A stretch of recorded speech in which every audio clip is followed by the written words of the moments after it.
Shalom. Shalom. We're the Hebrew Israelites back again with another lesson through the Spirit and power of Yahweh Ba'Shem Yahweh Shai. Before we begin this lesson, we're going to face the east, give all honor, praise, and glory unto Yahweh Ba'Hashem, Yahweh Shai, Ba'Hashem, Rakah, Kodash. Alright, double honors to the elders and the apostles that we learnt from. Alright, you already know who they are. And shalom to you, Akwaf, in order, meaning you Israelite sisters, you few Israelite sisters that may be watching. Shalom to you. And shalom to you Israelites scattered abroad, man. You Israelites that look like these other nations, you know. You might look like a so-called white man, Chinese man, or an Arab or whatever. But if your sea line goes back to Abraham, Isaac, and Jacob, you're a Hebrew Israelite, okay? So therefore, they can't call you a black Hebrew Israelite, because this ain't nothing to do with being black or so-called black, so-called white, man. Okay, it's not about color. And we teach this time and time again. Okay, it's about your seed line, where your seed line of your father goes back to, man. Okay, that's what determines whether you're a Hebrew Israelite, because being a Hebrew Israelite is not a religion, it's a nationality. Okay, so shalom to you Israelites scattered abroad that look like these other nations, and shalom means peace be unto you. All right, so we pray this lesson be edifying through the Spirit and power of Yahweh Ba'Shem Yahweh Shai. Yahweh being in the name of the Heavenly Father, Yahweh Shai being in the name of His only begotten Son, who the world ignorantly and stupidly calls Jesus Christ. Alright, those are the true names in the Paleo Hebrew. Alright, so we're going to speak on the times we're living in, you know, because as of late, you've got a lot of talk about these migrants coming over. First, they were complaining about the Venezuelans. Now, the focus seems to be shifted toward the Haitians, right? But either way, whether you're from Venezuela or you're from Haiti, you're still part of the 12 tribes, man. You're still an Israelite. And this is what the accuser of the brethren is trying to do. He's trying to rouse up spirits and hatred toward the tribes, man. Because, you know, all this genocide they're committing in Palestine and all that, they want to take the focus off of them and put it onto us, like we're the problem. And all you people that fall for the okie doke, man, and you're out there complaining about these migrants, you ain't got no reason to be complaining about these people that want to seek a better life for themselves. All right, always, and you Edomites are hypocrites, man. Always remember who the first colonizers were, man. It's that, you know, you're getting a taste of your own medicine and it don't feel good, does it, to have people come into your land and take over, you know? And that's what's happening, man. And it's laughable to us that know what's going on and are thinking with a clear head. It's laughable, man.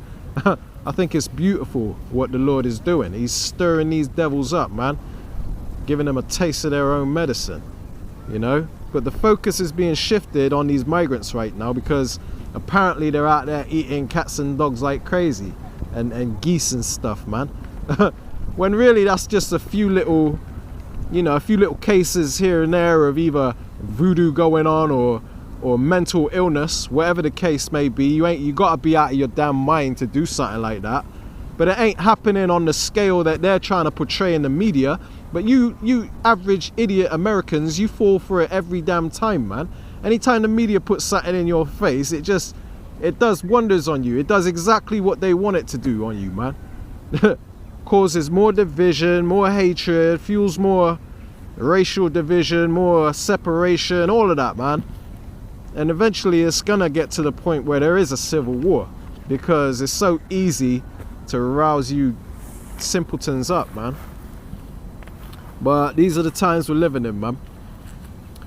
And you know, if you're in the right spirit, you'll be rejoicing at the downfall of Esau Edom and him squirming and complaining about his kingdom and all that, all his bitching and crying and whinging. It's funny, man. It's really funny, because it ain't nothing to do with us. Hey, man, we're just prophesying the downfall of this kingdom and waiting patiently on our Lord, man. We ain't getting involved in all this stuff that they're going through. That's their issues. That's the things they worry about. See, we don't get caught up with the affairs of this life, man. There's a precept that speaks on that. Let me bring that out quick, man. All right, this is the book of 2 Timothy, chapter 2 and verse 4. It says, "No man that warreth entangleth himself with the affairs of this life, that he may please him who hath chosen him to be a soldier." So you didn't choose yourself to become a soldier of the Lord, a warrior of the end times. You know, us people that are in the truth right now. You didn't choose that. The Lord chose you, okay? There's a precept that speaks on that. Lord willing, we'll bring that up in a sec too.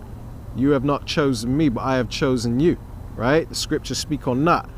But the point is, in the beginning of that, let me read it again from the top, 2 Timothy 2:4. No man that warreth, right? Meaning no man that's at war, no soldier in a battle, right? Because we are at war right now, you know. It's a war of spiritual wickedness in high places. You know, we're warring against these elites, man. And we're not warring carnally by marching and protesting and voting. Get your vote in. You know, this election's very important. You know, as these average peons think, man.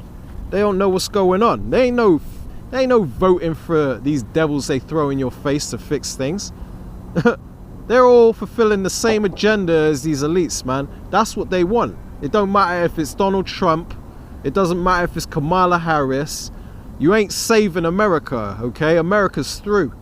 So you got to jump overboard while you got the chance and start listening to the real leaders of the world, the Israelites, okay? The future rulers of this earth, the future elites. No man that warreth entangleth himself with the affairs of this life. So these damn migrants going around eating ducks, let them do that, man. Who cares, man? They're wreaking havoc. Who cares? As long as it ain't happening in your backyard, which I'm pretty sure it ain't happening to none of the elect, because the Lord is covering them, man. These plagues are for these heathen. I've yet to hear about one of the elect, or one of the members of the hopeful elect, should I say, complaining about migrants in their area. They don't speak on that, you know, not from what I've heard. I mean, it might happen on a small level, but they ain't catching hell like these heathen and these devils, man. These people that have invested in this world, they're catching hell because they're seeing their world crumble. But this ain't our world.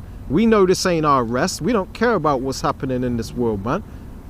You know, we don't care about getting out and voting and fixing things. That's not on our agenda. Our agenda is to prophesy the downfall of this place until it happens, man. So no man that warreth entangleth himself with the affairs of this life, that he may please him who have chosen him to be a soldier. And this is how you please the Lord, man. You don't get involved in politics. You ain't pleasing the Lord doing that. Scriptures speak about woe unto them that go into Egypt for help, trust in Pharaoh and the horses and stuff, man, because they are strong or whatever. Yeah, I got a precept that that you were just speaking on. Okay.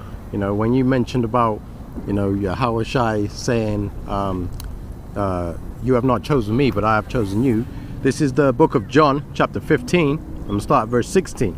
It says, ye have not chosen me, but I have chosen you, and ordained you that ye should go and bring forth fruit, and that your fruit should remain, that whatsoever ye shall ask of the Father in my name, he may give it you. Right? So there you go. That just goes to show you the elect are called. You know, the what does it say? The many are called, but few are chosen. Yeah. Right. So it ain't of our own will that we're like, oh, you know what? I'm gonna seek after the Lord and start doing things that He wants. No, the Lord has called you. It's the Lord that's called you. Right. I'll even read it in the NLT because it's a little bit more direct. This is John chapter 15 verse 16. It says, you didn't choose me, I chose you. I appointed you to go and produce lasting fruit, so that the Father will give you whatever you ask for using my name.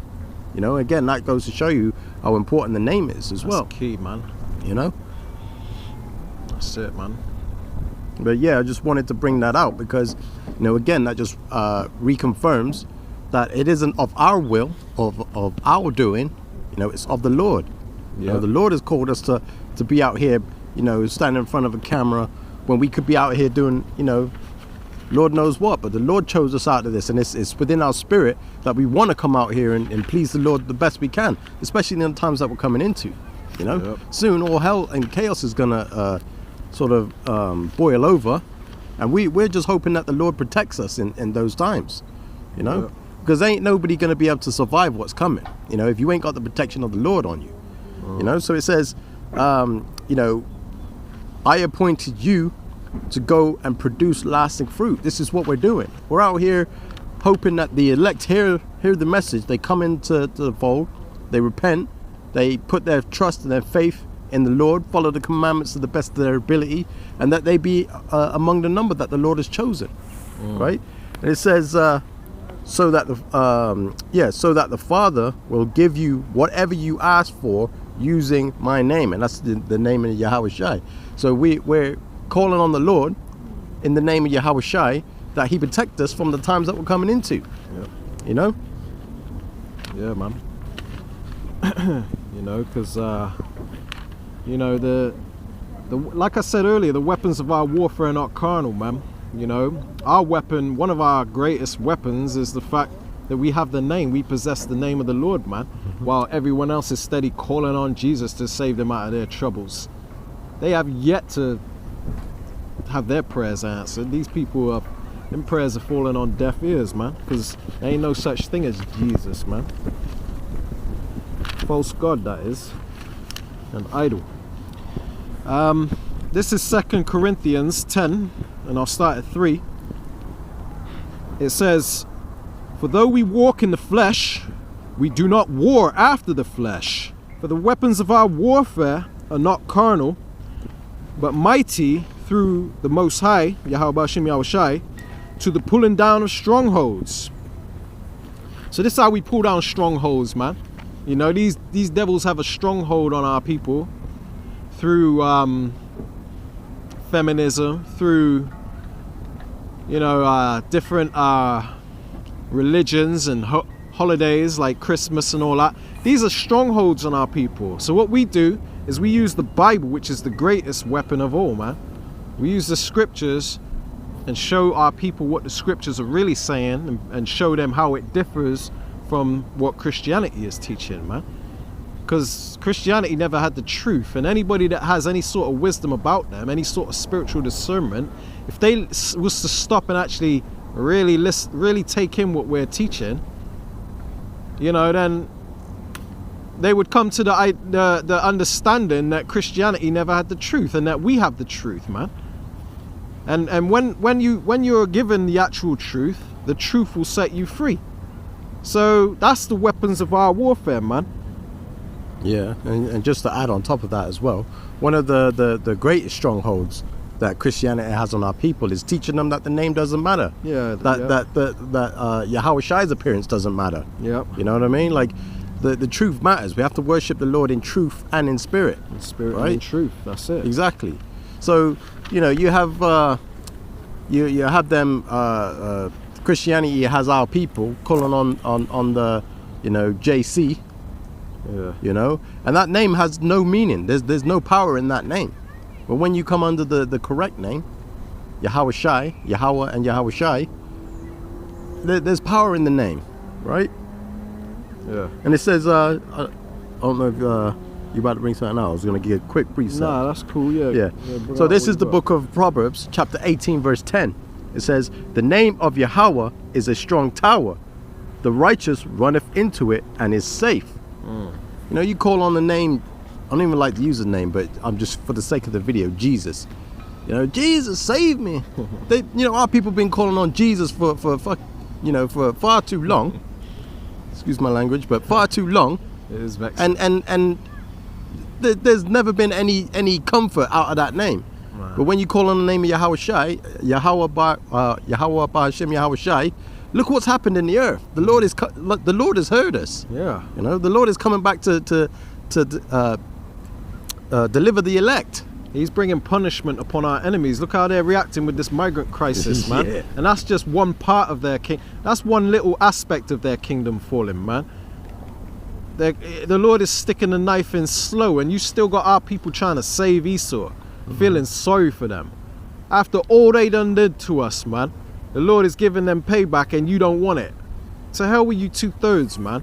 You're in the wrong spirit if you're feeling sorry for these devils, man. Yeah, and if I could add as well, look what happened when they had the Haitian earthquake. You know, Esau Edom went over there, you know, Bill Clinton, Hillary Clinton went over to Haiti, robbed all that money. Yep. You know, was abducting their children. Yeah. And now the Lord has got it to where the Haitians are now, causing them chaos.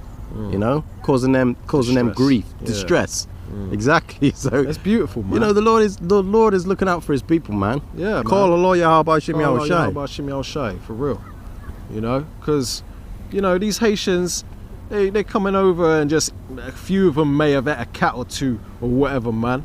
Big damn deal, man. You got children being blown up in Palestine all day long. Where's the outcry for that? These devils are something else, man. They you know, all their hatred is just fueled off of racism. That's all it's about. They, you know, like here in England, they were happy to let the Ukrainians in. They were opening their doors for the damn Ukrainians. But people with melanin in their skin, they don't get that same treatment, man. So to hell with these goddamn devils, man. Yeah, look at the riots at the beginning of August. You know, they were trying to blame the Muslims and saying it's the immigrants are stealing our jobs. Like, they're taking our jobs. They're taking everything. They're taking all our jobs and everything. Who has taken your jobs? Of the black ones, of course. And the Islamistan. Right, okay. The Islamistan, they're ruining our country. So you're just racist? But listen, I am the least racist person in this country. I have a black dog. My favourite pair of shoes are black. And my toenails, they're black. Why do they bother you? Well, they're ruining our culture, our heritage. They're taking the lot. They're taking everything. And what is your culture? Well, the culture, Cornwall, fish and chips, King Henry VIII. That's our culture. And they're ruining the lot. They're bringing masala chicken. They're bringing banana rice. They're bringing in all of this disgustingness. Still an like any excuse to come against like melanated people, man. Yeah. Any excuse. These devils are, you know, you can count on them to be angry about something, when we're the ones that should be angry. Yeah, we're the ones that should be angry. That's right. You know, but our people ain't angry enough. They've, you know, and that's partly due to Christianity, man. They've made you docile, okay? Loving your enemy, turn the other cheek. You ain't got no understanding of the scriptures, man. That's what they want you to believe. Although the scriptures do say that, but they're not teaching it the right way. You know what I mean? So they're making you think that these devils can just do whatever they want to you, and you just sit back and take it. Yes, massa. Yeah. Is we sick? Crazy, man. All right. It's the book of John, chapter 4, verse 22. Ye worship ye know not what. So you people out there in Christianity, you don't even know what's going on. You claim you love Jesus. You don't even know who you worship, man. You worship the devil. If you're calling on Jesus, you're calling on the devil, man. Okay? Ye worship ye know not what. We know what we worship, right? For salvation is of the Jews, the real ones, man. The authentic, the organic. Not these GMO small hat wall humpers, man. Gutter rats. Okay? Claiming to be us. It says, but the hour cometh, and now is, talking about the time we're living in now, you know, when the true worshippers shall worship the Father in spirit and in truth. So we're going to be in the right spirit. We're going to be in tune with the Spirit of the Lord by wishing death upon our enemies, man. Not hugging our enemies and, I forgive you. You killed my brother, but I love you. You know. Man, we see too much of that among our people. You people have lost your damn minds, man. That's Jake suffering from mental illness, man. Stockholm syndrome. Stockholm syndrome. Damn right. That's crazy. It's a mental illness. You people call us a hate group, hate preachers. To hell with you people, man. To hell with all you 2/3, man. It says, but the hour cometh, this is John 4:23, but the hour cometh and now is, when the true worshippers, not these people clapping and singing in the Christian church, the true worshippers shall worship the Father in spirit and in truth. This Bible says that the Yahweh Shai, his name's Yahweh Shai, right? It says Jesus, but that's because they put that in there, man. His name is Yahweh Shai when you go back to the Hebrew, man. That's his true name, and we're worshipping him, you know, in truth. It says, when true worshippers shall worship him, worship the Father in spirit and in truth, right? So he's a melanated man. He's not a so-called white man who looks like a damn hippie with long hair. Okay, long hair is against the scriptures, man. How dare they put the Savior as being having leprosy and long hair, and you ain't offended by that? Crazy as hell, man. Half you people watching this video probably got that image on your damn wall to this day, even after knowing that he was a so-called black man. Let me start that again.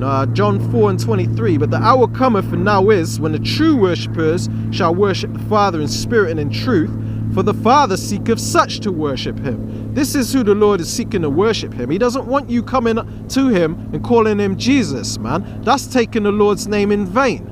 That's a big sin right there, man. That's one of the 10 commandments. Thou shalt not take the Lord's name in vain. You think it's because we say God damn. God damn, God damn. That ain't saying the Lord's name in vain. You people are retarded, man. God is a title, it's not his name. And when you go back into the Hebrew before it was translated into English, okay, when you go back into the Hebrew, where it says thou shalt not take the Lord's name in vain, it means don't take his name for nothing. Don't treat his name like it's unimportant. You can't call him Yo Play Yogurt Nate. Okay, that's what it's talking about. People like Bishop Nathaniel, they're the ones using the Lord's name in vain, calling him Most High in Christ bless. The hell is a Most High in Christ bless? Your prayers ain't gonna be heard either, and you're gonna find that out in Jacob's trouble, man. All you IUIC followers, man. So verse 24, I'll close it out here. John 4:24. Yahweh Hashem Yahushua is a spirit, and they that worship him must worship him in spirit and in truth. So your spirit has to be in tune with the Spirit of the Lord, man. You have to have the Holy Spirit on you. Okay, and half of you clapping and singing in the church and freaking out, shaking, thinking you caught the Holy Ghost. You ain't got the Holy Spirit. You got a demon on you, man. This is the book of Ephesians chapter 6. I'm going to start at verse 10. Finally, my brethren, the brethren are the elect. Okay. Finally, my brethren, be strong in the Lord and in the power of his might.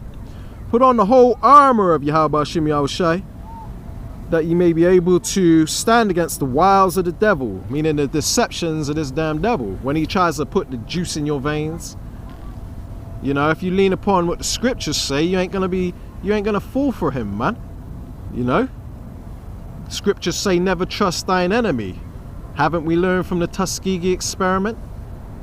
So therefore, why the hell would you line up and allow this man to experiment on you, man? Yeah, well, one thing I will say about that as well, you gotta understand, like, you have enemies. You could be the nicest person out there, but there are just natural enemies to you out there. You know, you think about the animal kingdom, right? You know, the what do they call it? Is it the deer? You know that. You know, he's a simple creature. He just roaming the fields, eating the grass, just living his life. But he has a natural predator, the lion. You know, they're always on the hunt for these creatures, right? Don't matter how nice you are, Yeah, they're made not to like you. Exactly. Now you got to understand, when they were like offering that juice, look at the tactics they were trying to use to get people to take it, especially our people. Oh, you get the free burger. Oh, we'll give you lottery tickets, you know. Yeah. Oh, you know, you could win an all expensive paid cruise to the Mediterranean, you know what I mean? They were trying all kinds of tactics. You got to ask yourself, why were they trying so hard, like, to get people on board with this thing, you know? Especially us, we were the main target. Yeah, the man even said it out of his own mouth. You know, we want to make sure we target the poorer communities, that they can, you know, especially the blacks, the Hispanics, and the Native Americans in that term, and that's the terms that we use. Yep. You know, when we're identifying our people who are the true Israelites today. The pandemic, has disproportionately impacted on blacks, Latinos, and Native Americans.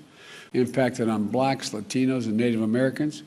Impacted on blacks, Latinos, and Native Americans, who are about 4 times as likely to be hospitalized and nearly 3 times more likely to die from the COVID-19 pandemic than white Americans. But, here in the United States, really, it's going to be Black people who really should get it first, and many Indigenous people, as well as people with underlying symptoms, and then elderly people. They're the ones who all deserve to get that vaccine first. Bioengineered pathogens are being created to eliminate ethnic groups, such as Blacks, Hispanics, Native Americans, to eliminate ethnic groups, such as Blacks, Hispanics, Native Americans. They said it out their own mouth. That's how we know that these damn devils are watching us, man. And they're trying to cause us to go off, man. They want to wipe us out. You know, you gotta have your wisdom about you, and you get the wisdom from these scriptures. Yeah, the scriptures say, be sober, be vigilant, for your adversary. Do you want to grab that real quick? Yeah, come. Your adversary rolling around like a roaring lion, seeking whom he may devour. Keyword may devour. The simple ones. The ones that ain't got the armor, man. I'm gonna read it right here, man. This is the book of Ephesians, and I'm gonna continue where I was, chapter 6. I'll start at verse 11. It says, "Put on the whole armor of Yahweh Hashem Yahushai, that ye may be able to stand against the wiles of the devil," that meaning the tricks of the devil, you know, their deception, man. It says, "For we wrestle not against flesh and blood, but against principalities, against powers," right, these elites, "against the rulers of darkness in this world." Okay, these Rockefellers, man, these elites. Your enemy is not these bloody migrants coming over here and making your life uncomfortable. They're not your enemy. That's not what we're wrestling against. We got so many simpletons that can't see past their own racism, their deep-rooted racism. So they ignore what the government is doing, but they'll get mad at the Haitians or whatever. I can't stand them. Yeah, they need to get out of our country. Idiots, man. It says against. Let me read that again. Ephesians 6 and 12. "For we wrestle not against flesh and blood, but against principalities, against powers, against the rulers of darkness of this world, against spiritual wickedness in high places." And that's Esau, Edom, man, the damn devil that the Bible speaks of, because they are in high places right now, man. Not only are they in the skyscrapers in high rises, but they're in high places in this earth, man. They have the fatness of the earth. They're in the governments and they have seats in the UN, in the EU and all that, man. These people are the ones ruling over you. Who else has the power to lock down a whole planet like that? You know what I mean? It ain't the Haitians coming over. It ain't the Venezuelans. Okay, you need to understand who your real enemy is, man. They're not the ones. Even when Jake was looting the shops, right? Now all of a sudden no one talks about that anymore because they're not putting it in your face. These are the wiles of the devil, the tricks of the devil. He uses his media to manipulate your mind. Esau is very good at using psychology against you people, man. But you gotta be wise. You gotta have some sort of wisdom about you to peep what's going on and guard yourself from that, man. Do you want to bring out what you got real quick? Yeah, this is the book of 1 Peter chapter 5 verse 8. It says, "Be sober, be vigilant, because your adversary the devil, as a roaring lion, walketh about seeking whom he may devour." That's right? it. So, you know, he's constantly on the lookout, right? So when you think about the animal kingdom, you got the lions. They always look for the weaker prey, right? They don't go after the strong buck that can escape them. No, they look for the ones that are not fully developed yet, you know, not fully there. Right, that's who the devil's seeking after. But you weak-minded people that are just stuck watching the news, buying into the Esau's media, and like believing all his stories, you're the weak ones. Yeah. You know, because you can't see it for yourself. You know what I mean? You can't use wisdom because you have no wisdom. Wisdom's been stripped from you. Yeah. And you get wisdom from these scriptures. You know. Yeah. As a matter of fact, let me read it in the NLT. Yeah. Right, because again, the NLT makes it a little bit more plain and direct, right? So this is 1 Peter chapter 5 verse 8 in the NLT, and it says, "Stay alert." You know, stay alert. Yeah. You know, watch out for your great enemy, the devil. He prowls around like a roaring lion looking for someone to devour. It's the same thing, right? But it's more direct, because the first part of that, you know, when we were saying in the King James Version, it says, be sober, be vigilant. But in the NLT, it says, stay alert and watch out for your great enemy, the devil, right? And that's why we make these lessons to warn you. Like, look, this devil is out here doing his tricks, and he's getting ready to move. You can't feel it in the spirit, you can't see it, you know, then you're in trouble. Like, you have no idea how much trouble you're in at the moment, you know? Yeah. Esau's getting ready to move. This whole thing is stirring up, you know? Yeah. Before you know it, hey, it's go time, you know? Yeah, man. You know, I got a preset right here on that. Because you got to be wise in these end times. You got to be sober. You got to be vigilant. And that goes into being prudent, right? The scriptures also say a prudent man foreseeth the evil and hideth himself. You know? You got to be wise in these times we're living in, man, because these are serious times, man. A lot of you don't even know you're at war. You're just sitting on the couch watching football, you know, waiting for the slaughter. So it says in Isaiah 33:6, and wisdom and knowledge shall be the stability of thy times, and strength of salvation. The fear of Yahweh is his treasure. So, you know, wisdom and knowledge is what's going to keep you stable in these times. And you're going to need stability in the times we're coming into, man. You know, because there's so much out here that can make you lose your mind. I can't pay my bills. Everything keeps going up. What am I going to do? You got to understand why this is happening first. Okay? You also got to understand, you know, that the Lord has, this is all part of the Lord's plan, and he's going to protect his elect. So in order for you to be protected from what's coming, you need to cleave to this wisdom. You know, it's going to keep you stable. Knowledge and wisdom is going to keep you stable. And it also says it's the strength of your salvation. You know, if you want to be saved, that's what salvation is, right? Because a lot of you in the Christian church, you think you're saved already, man. You're going to realize you wasn't saved when you see what's coming, because you're steady waiting on some rapture that ain't going to happen because it's not biblical, okay? And then you're going to be deceived because you don't have the knowledge. Sitting waiting on a rapture or an antichrist. You're crazy, man. So wisdom and knowledge is going to be your stability. It says, shall be the stability of thy times and strength of salvation. So you want to be saved, you're going to need knowledge and wisdom, which comes from what the prophets are bringing out, the true gospel. It says the fear of Yahweh is his treasure. So the fear of the Lord is what we lean upon, man. What keeps us striving for knowledge and wisdom, okay? Because if we didn't have fear of the Lord, then if we didn't treasure fear in the Lord, if we didn't hold on to that dearly and understand the value of that, then we would be lazy. We would get careless, man. We might be out here joining these people in the world and doing what they do, saying, the Lord's taking his time. You know, this ain't the time. He's gonna come. You know, I know the Bible says he's gonna come at the end, but we ain't in the end yet. That's the mindset you'll have, and you'll end up getting destroyed like a thief in the night, man. Mm-hmm. Yeah, because it says, if you know, the Lord cometh as a thief in the night.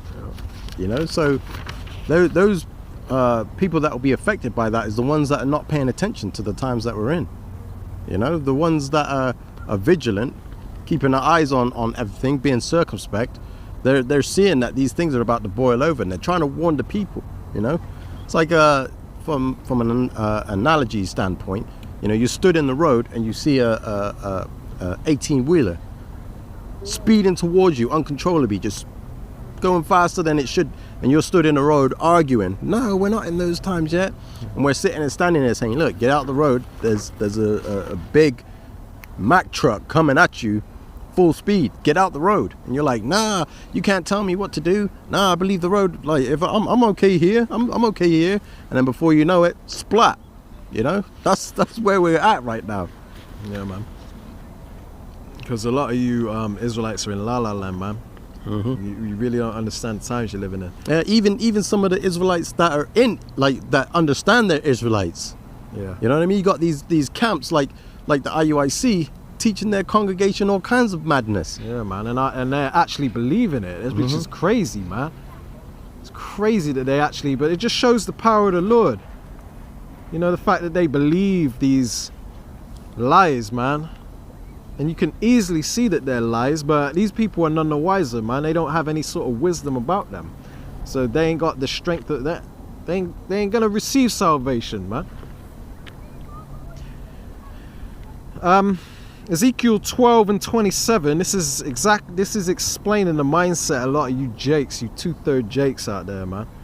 It says, Son of man, behold, they of the house of Israel say, the vision that he seeth is for many days to come, and he prophesieth of the times that are far off. So they think it ain't gonna happen in our lifetime. I've actually heard people say that to my face. And I'm like, how dumb can you be? Can you not see the times you're living in and understand that it's time to get ready, time to get right? You're at war right now, man. Like this is all about the end, and you're steady here voting for it to continue, striving against the Lord.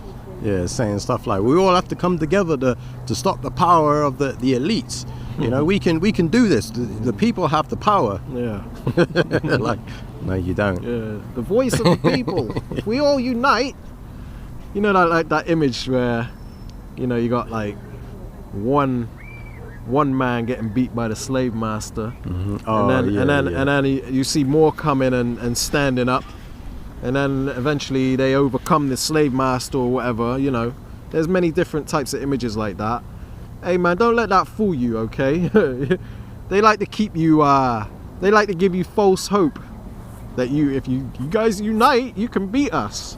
They know damn well that ain't gonna happen, and they know damn well that that's not the way that you can beat them. They've had years of an advantage over us, man, and put funding their militaries and all that. You ain't beating shit. Yeah, you don't think their think tanks have already thought about every possible avenue to stop the people from rising up? Yeah. You know, one of the main avenues that they're even looking at now is depopulation.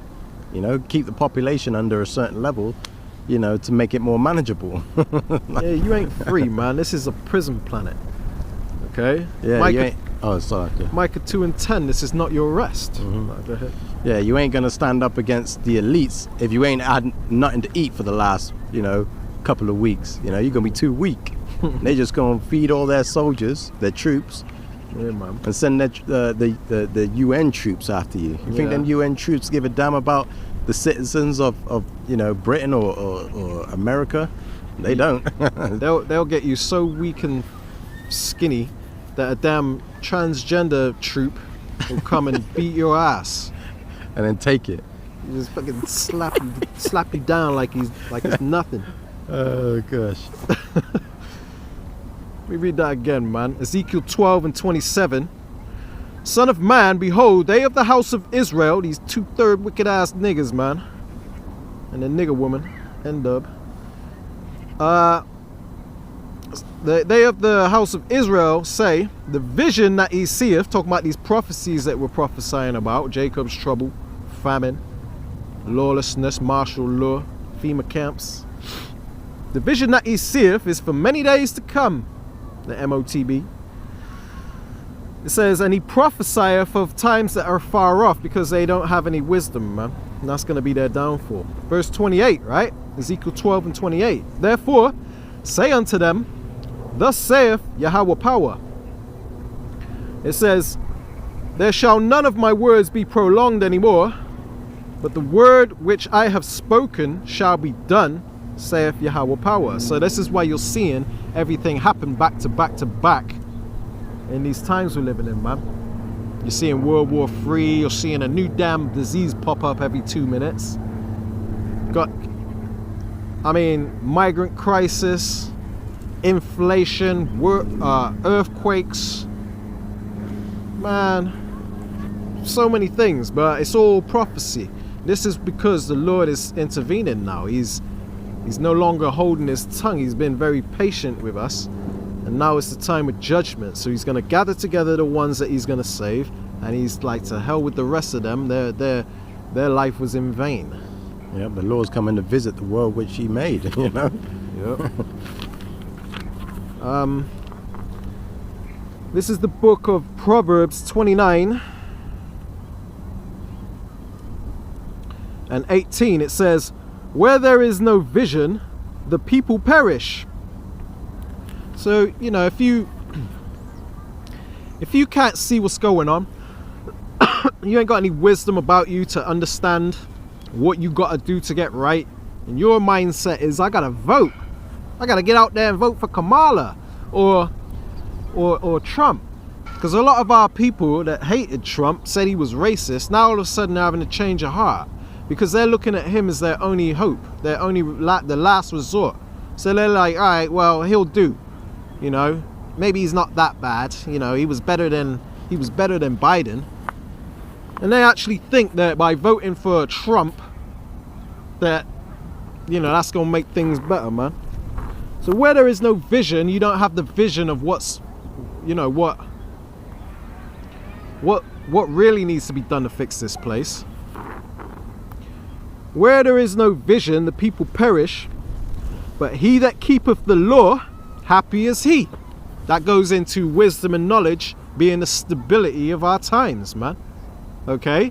Because us that keep the law, which you Christians don't do, okay, we have the truth, okay. It says, but he that keepeth the law, happy is he. We're stable, okay. We're rejoicing at the downfall of these devils. We ain't joining in the same mindset as them. We gotta save America. What's happening in the world? Oh my God, it's so bad, it's so terrible, man. Who cares, man? Yeah, bills go up a little bit. Might have to work a little bit harder, man. Pull yourself up by your bootstraps, man. It ain't that bad. You're still able to eat. Still got a roof over your head. A lot of you love to live beyond your means. That's the problem. Yeah, these Christians, they want to save America. It reminds me of that slave mentality spirit. Hey, masters, we sick? You know, we want to. You know, they want to make sure master's good. You know, why would you want to save the place that's enslaved your people, destroyed you mentally, kept you in chains, gives you the least assistance possible, you know, and tell you that you're lazy, even though, you know, a lot of the slaves built up the country, you know, and you want to defend it. You should be rejoicing that your enemies are falling right now. You know, they give you the bare minimum and then tell you that you're lazy, and you want to, you know, be rejoiced, like you want to come together with these people to try and save them. Nah, man, like the scriptures say, there be 9 things. I'm just getting it now. Yeah, yes. You know, exactly. Look, that's the spirit, you know. I was just digging for that. So it says in Sirach 25:7, there be 9 things which I have judged in mine heart to be happy, and the 10th I will utter with my tongue. A man that have joy of his children, and he that liveth to see the fall of his enemy. There we go. That's the mindset you should be in. As an Israelite, someone that follows the Lord, Yahweh, and Yahweh Shai, you know, you should be rejoicing right now at the downfall of this wicked society. Yep. Because that means that a righteous kingdom will be established where everything, you know, is going to be blessed and beautiful, you know, and the enemies are going into slavery. You should be happy with that. And that's how you worship the Lord in spirit and in truth, being in tune with the Holy Spirit, man. We don't want to be equal with our enemy, and that's the problem with a lot of you jakes, man. You just want equality. You just want to live in harmony with these people. Why can't we all get along? To hell with these devils, man. They don't deserve us to be equal with them, man.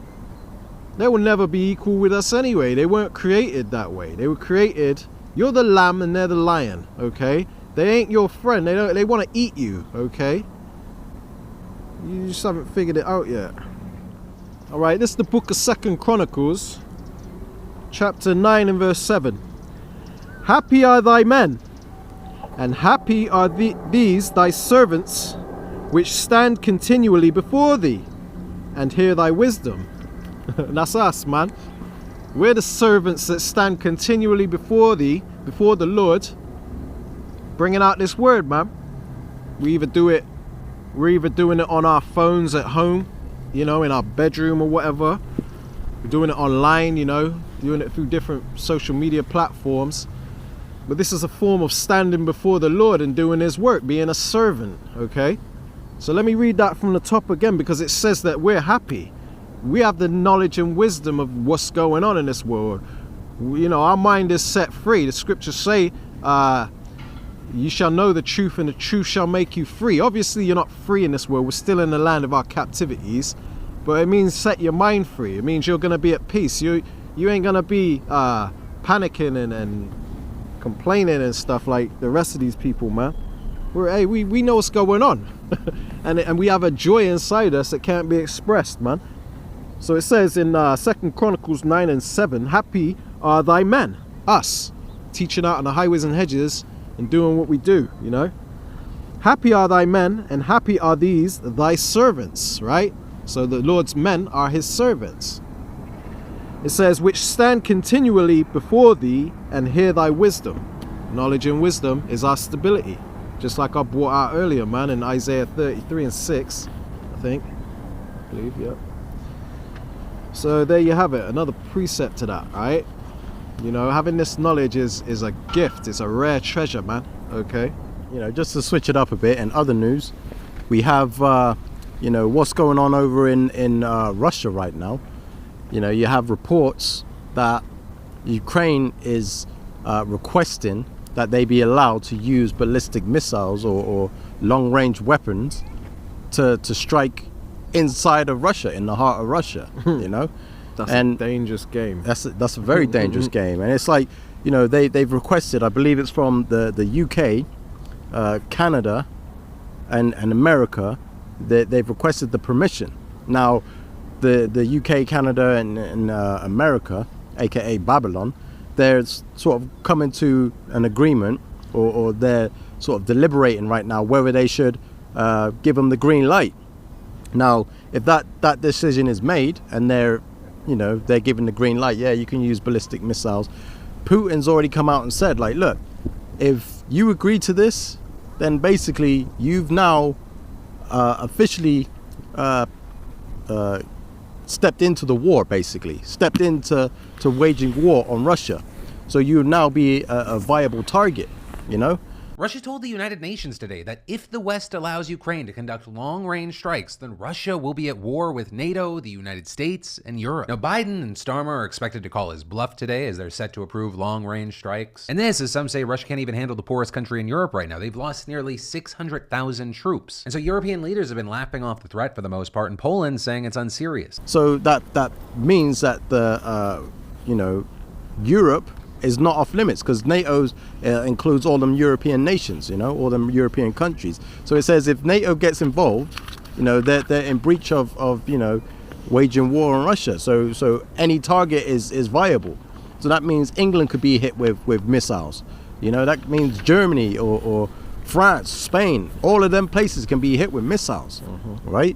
And Putin's already said, like, you know, if you try and back him into a corner, he ain't going out without pressing that red button. You know, that red button, he will press it. Yep. Obviously, we know from the scriptures that ultimately that will happen, you know, and all them nukes will be fired on America. This is Dabu7. We have the Kremlin releasing fresh statements following the ones that they released in terms of a nuclear strike happening. They now have their ambassador to the United States making comments in regards to the American people.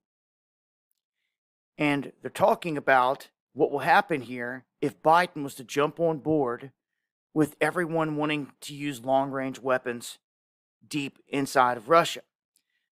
And this ambassador is saying that the American people in their leadership are under illusion. They seem to think that if there is a conflict, it will not spread to the territory of the United States. To me, it's a pretty ominous warning. It seems it's exactly where they will take it. And this ambassador continues by stressing that Americans can't hide from nuclear war if the unthinkable happens. We just had Vladimir Putin, his closing statement was that there will be no winners. Not them. Not once has he said, we will win. They keep repeatedly saying, we're all going to get wiped out if this was to pop off. But when they're making these comments that the American people are just sitting there basically in a dream, in dreamland, maybe everyone better wake up. It seems we're on the doorstep of big events. The people that speak for Putin, you know, these Russian ambassadors or whatever, you know, they've even come out and had viral videos going around where they're saying that if they feel threatened by NATO and the EU and Ukraine or whatever, and America, but these Western nations, if they feel threatened by them, like feel like they're losing the war, or they start bombing their country or whatever with long-range ballistic missiles, okay, then they said that they said that the whole world will die. Official nuclear doctrine. Russia would launch a strategic nuclear strike against the United States and all the NATO countries as soon as we witness the launch of Western missiles, no matter how armed they are, against our territories. And then the whole planet will die.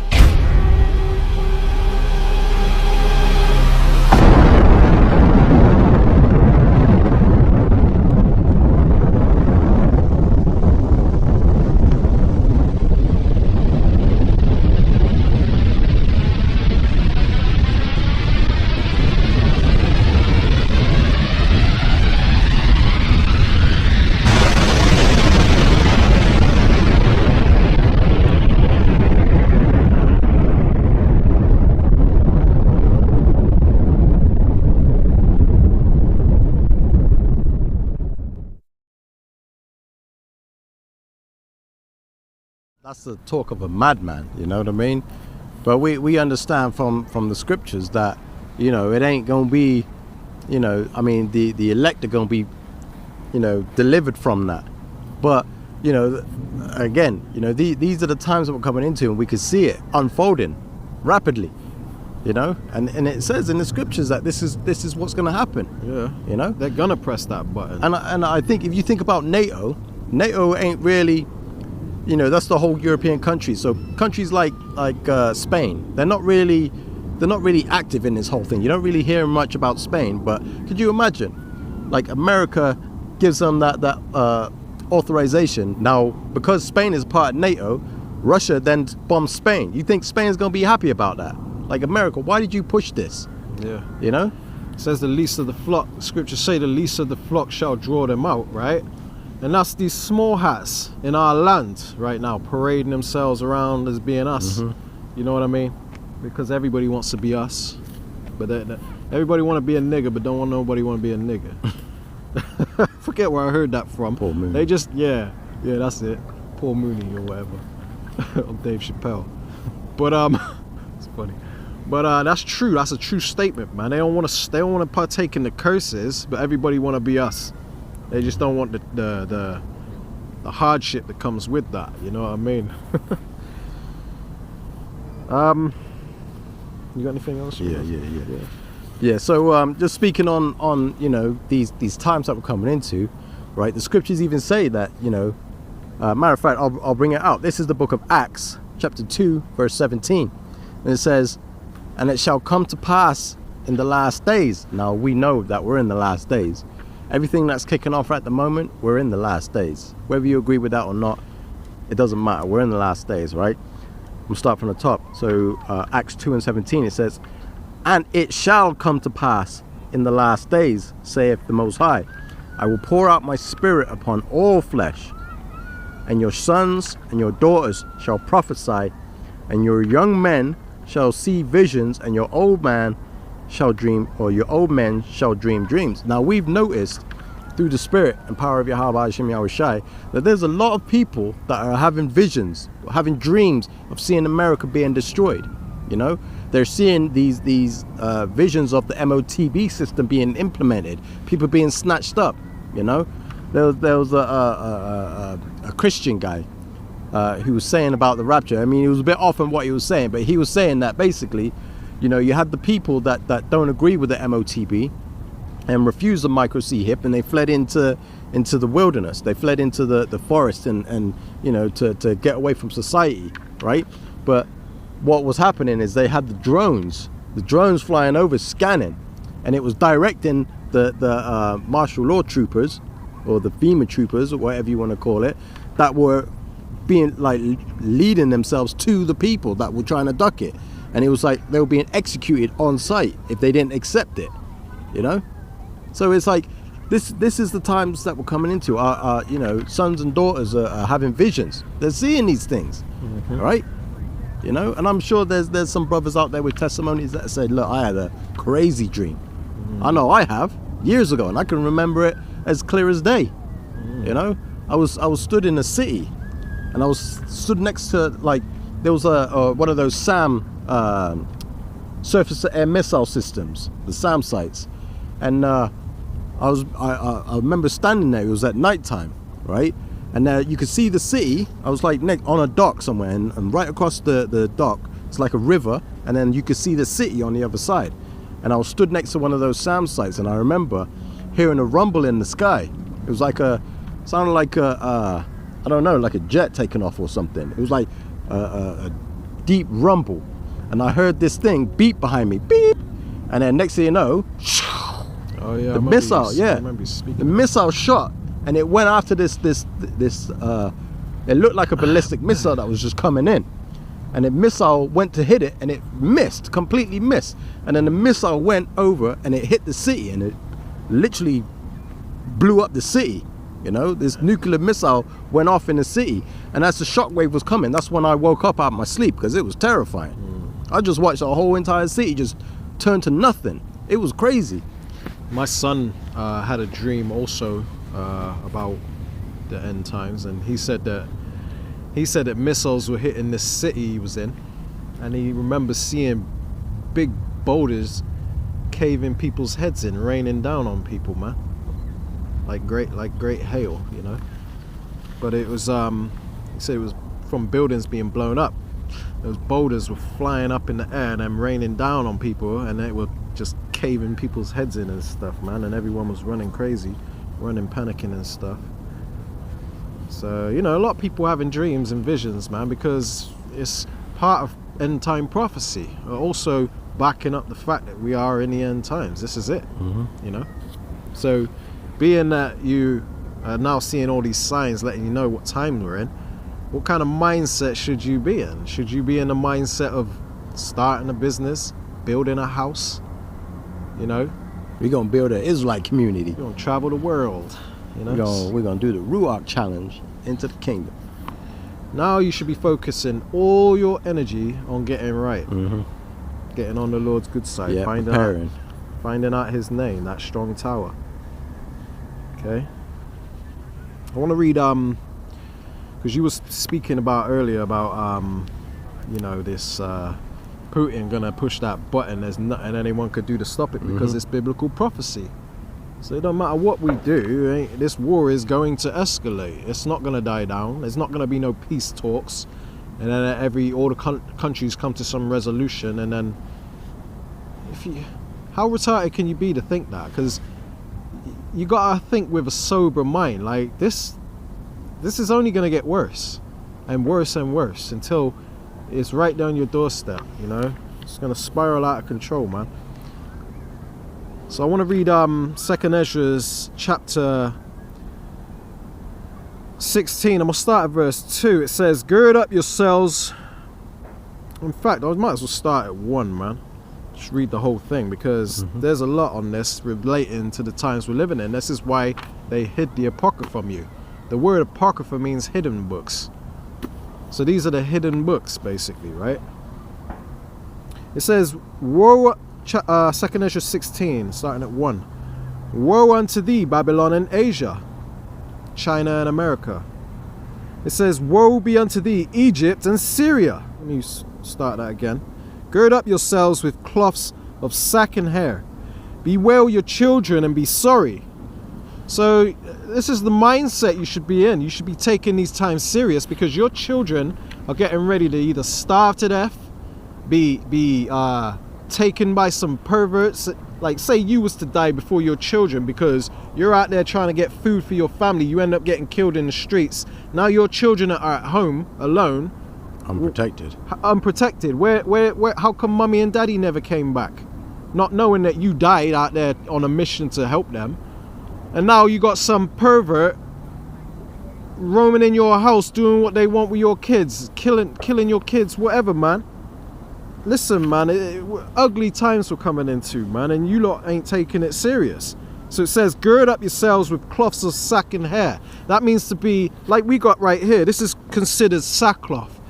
This is why we wear this. It's basically a symbolic of us being in the house of mourning. We're mourning right now. We're not in a house of mirth. We're not making plans to have a bright future in this world, man. We're preparing for misery and sorrow and death, and to be as pilgrims upon the earth, man. We're getting ready to lose our comfortability. We're getting ready to give up everything we have. I have a very comfortable home right now. I'm getting ready to let all that go because I count all things as dung. I don't care about that little cardboard box, man. If I get the kingdom, we're talking about mansions, planets. To hell with these little boxes that we're living in that we call home, man. We're royalty and we deserve royalty, man. And we're gonna get that if we do what we're supposed to do, okay? We fulfill our mission here. So gird up yourself with cloths of sack and hair, bewail your children, and be sorry. For your destruction is at hand. Just like we've been prophesying and telling you, your destruction is coming really soon. It's almost here, man. A sword is sent upon you, and who may turn it back? These elites have waged war on us because they know that they don't have long left to rule, pursuant to Revelations 12 and 12, man. It says, plagues are sent unto you, and what is he that may drive them away? May any man drive away a hungry lion in the woods? Or may anyone quench the fire in stubble when it have begun to burn? May one turn again the arrow that is shot of a strong archer? So these things are rhetorical questions, meaning there's nothing you can do to change the direction of what's happening. You can't beat biblical prophecy, man. You ain't gonna vote for Kamala and Trump to save America. America is prophesied to be destroyed, and you can see it happening. You can see it coming, man. If you have any sort of wisdom and spiritual discernment about you, okay? It says, the mighty Lord sendeth the plagues. So these are sent of the Lord. It's not the devil. We gotta pray that the Lord fights the devil. This is the mindset you Christians are in, man. Because you err not knowing the scriptures. You don't know what you worship, man. We know what we worship. We know what's going on, man. Our mind is free. So 2 Ezra 16 and 8, the mighty Lord sendeth the plagues, these things that are happening, World War III and all that. And who is he that can drive them away? A fire shall go forth from his wrath, and who is he that may quench it? He shall cast lightnings, and who shall not fear? He shall thunder, and who shall not be afraid? The Lord shall threaten, and who shall not be utterly beaten to powder at his presence? So when the Lord comes in them chariots, you're going to see a lot of Esau's armies, the armies of this world, the militaries of this world are going to come before the Lord, and he's going to beat them to powder. They're going to be turned into dust and the smell of smoke. The scriptures speak on that, man. It says, the earth quaketh, and the foundations thereof, the sea ariseth up with waves from the deep, and the waves of it are troubled, and the fishes thereof also before the Lord and before the glory of his power. It says, for strong is his right hand that bendeth the bow, right? And the bow is talking about is these nuclear missiles, man. These ICBMs. For strong is his right hand that bendeth the bow. His arrows that he shooteth are sharp, meaning they're ripe and ready to do what they're meant to do on the day of the Lord, man. And shall not miss when they begin to be shot to the ends of the world. So Putin is going to press that button. It's just we're just counting down the days until that day. It's already set in stone. The plagues are sent, and who is he that can turn them back? Ain't no peace negotiation coming to stop what's getting ready to happen. So therefore, you need to be in the mindset we're in and get your shit together, man. I'm gonna read 13 again. 2 Ezra 16 and 13. For strong is his right hand that bendeth the bow, and his arrows that he shooteth are sharp, and shall not miss when they began to be shot to the ends of the world. So obviously that's talking about nukes, because you can't shoot a bow and arrow to the end of the world, man. The arrows that this scripture is talking about is them nukes. They're going to be shot to the ends of the world. They're going to shoot them missiles back and forth, and they're ripe and ready because they're sharp. The arrows that he shooteth are sharp. They're ready. It says, behold, the plagues are sent. Verse 14. 2 Ezra 16:14. Behold, the plagues are sent, and shall not return again until they come upon the earth. The fire is kindled, and shall not be put out till it consume the foundation of the earth. Like as an arrow which is shot of a mighty archer returneth not backward, even so the plagues that shall be sent upon the earth shall not return again. And that's what's getting ready to happen, man. Them nukes are gonna be shot, and there's nothing anyone can do to stop that.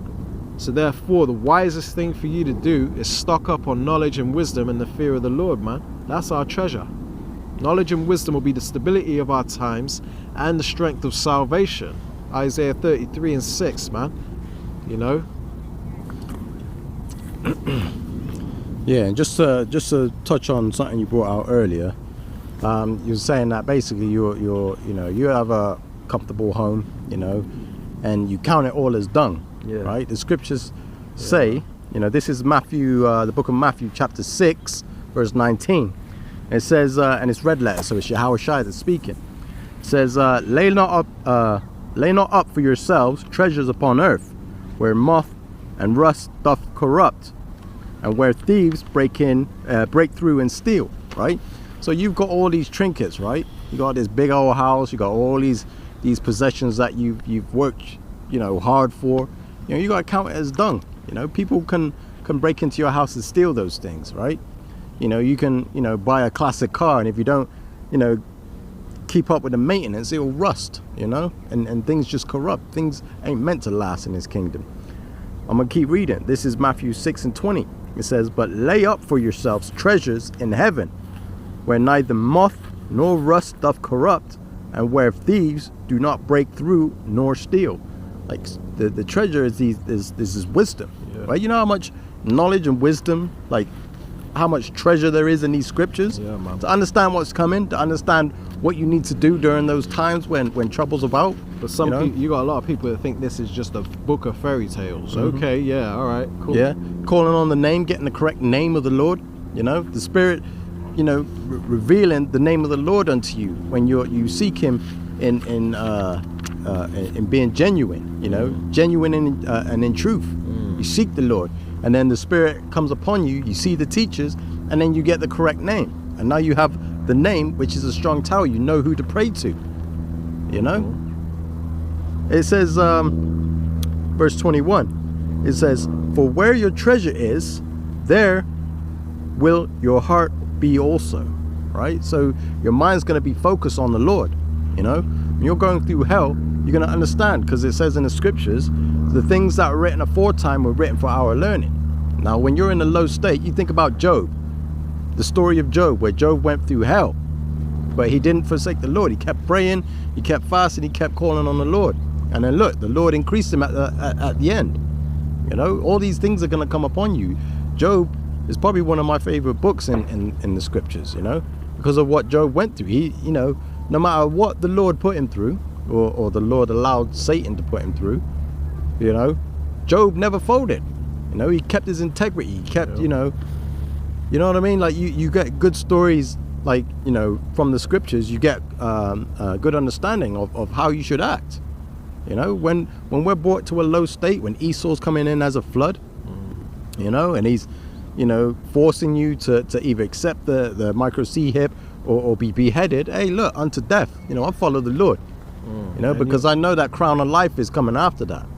And you'll never develop that kind of strength and faith and courage if you don't read, if you don't know these scriptures, man. If you don't know the truth. Yeah, and that's why we say, you know, store up the treasures in heaven. Like, don't worry about the stuff of this world. This is all Esau's inventions. You know, the Lord's got something better planned for you. Everything you lost on this side, you know, you stay true to the Lord and you stick with the Lord, you're gonna get it back 100-fold. Yeah, you're gonna be rewarded, man. Exactly. Like, big time. Yeah, so for, you know, so forsake all of the stuff that you have on this side, because it's for nothing. When it all breaks, you know, when all hell breaks loose and you ain't got no food in the cupboard, you ain't gonna really care about that one of a kind classic car that you bought. You know what I mean? You worked hard for, and you was able to buy that supreme car that's very rare. You know what I mean? You know, you ain't gonna be able to eat that, are you? So you ain't really gonna care about it.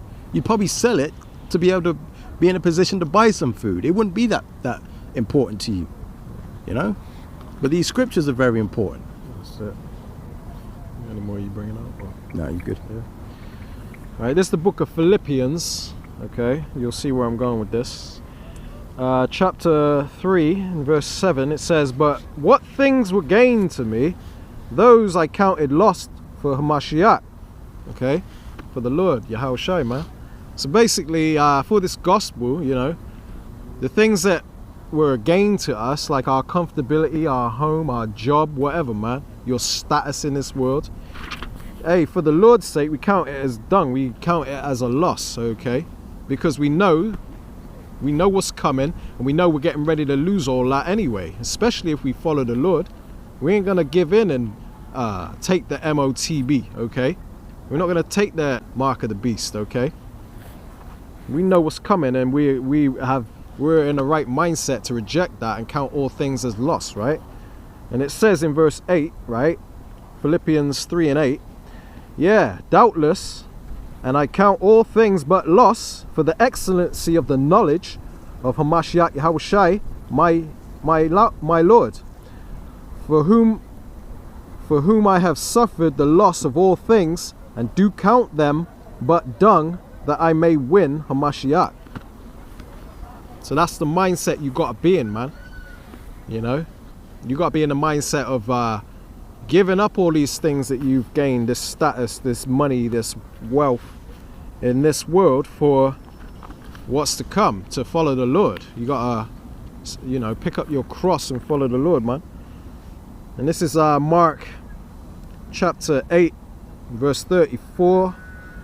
It says, "And when he had called the people unto him with his disciples also, he said unto them, Whosoever will come after me, let him deny himself and take up his cross and follow me. For whosoever will save his life shall lose it, but whosoever shall lose his life for the sake of the gospel, the same shall save it." So if you give up your life for the sake of the truth, to follow the Lord, you have that much faith, you display that much faith that you're willing to give up your home and follow the Lord, you know, because they say, all right, we'll keep you comfortable, you can keep your house, you just gotta bow down to the image of the beast, right? But you say, man, F the beast, take me to jail, throw away the key, right? Then you know, you're gonna get rewarded for that, because that displays great faith, you know, and that's what the Lord is looking for, man. That's the kind of faith the Lord is looking for. So it says, I'm